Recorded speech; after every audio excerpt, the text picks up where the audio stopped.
nuestra batalla en esta vida, que es contra el pecado, significa luchar contra la tentación para no entrar en el pecado.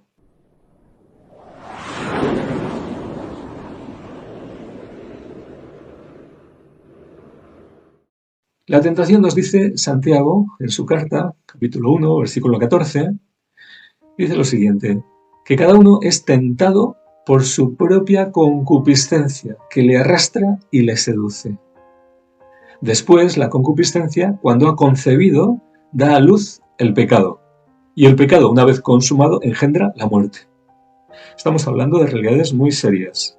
La muerte a todos nos asusta, es una realidad terrible, pero no es tanto la muerte física, la separación del alma y el cuerpo, que a todos nos va a suceder un día y no deberíamos temer si estamos preparados.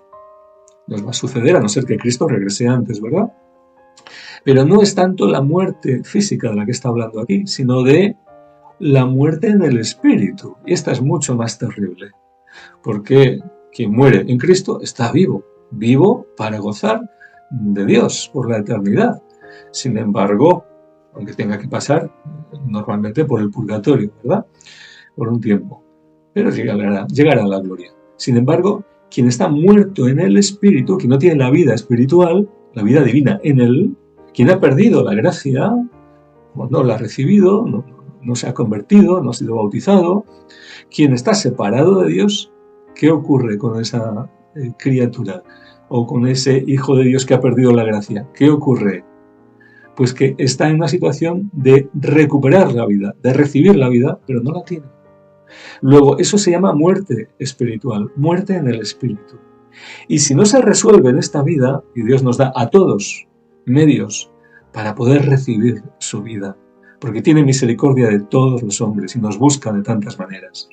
Pero si no se resuelve ese problema en esta vida, termina por llegar a la muerte eterna. Y de esta es de la que nos habla Santiago, de la muerte eterna. La muerte en el espíritu que puede conducir a la muerte eterna, es decir, una situación de separación definitiva, no solo transitoria por un tiempo que se puede resolver aquí, sino ya definitiva, sin solución, sin remedio, sin esperanza. Pues bien, queriendo evitar esto, que es el mayor mal que puede existir, no puede haber otro mal comparable a este, tenemos que entender cómo se puede llegar hasta allí y qué podemos hacer ahora para no llegar, ¿verdad? Dice Santiago que la muerte es engendrada por el pecado. Luego nuestro enemigo es el pecado, con el que tenemos que batallar en esta vida. Aquí es el pecado. ¿Y cómo viene el pecado? El pecado viene porque hay una tentación. Es decir, la tentación nos arrastra, nos seduce, nos inclina al pecado. Pero esa tentación nace de una fuente de la tentación. Y esa fuente de la tentación, dice Santiago, que la principal es la concupiscencia, es decir, la carne, los apetitos desordenados, lo que está en desequilibrio en el hombre, en nuestra naturaleza. Y eso lo tenemos que someter, porque si no trabajamos, si no nos mortificamos, damos muerte a esos apetitos desordenados, a esos deseos contrarios a la voluntad de Dios, vamos a entrar en la tentación. Y entrando en la tentación cometemos pecado, y el pecado nos arrastra y nos conduce y engendra la muerte. Luego, es fundamental que entendamos esto. Si lo entendemos, vamos a comprender que nuestra batalla en esta vida, que es contra el pecado, significa luchar contra la tentación para no entrar en el pecado. ¿Y cómo luchamos contra la tentación? ¿Cómo?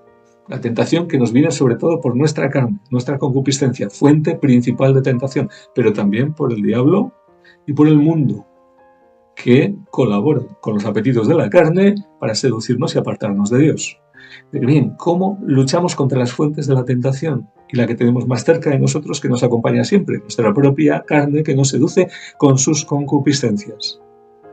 Sometiendo los deseos de la carne a la vida en el espíritu y a los deseos del espíritu. Luego, el ayuno es una forma de fortalecer el espíritu y decir no a través de la mortificación, decir no a esos apetitos desordenados de la carne.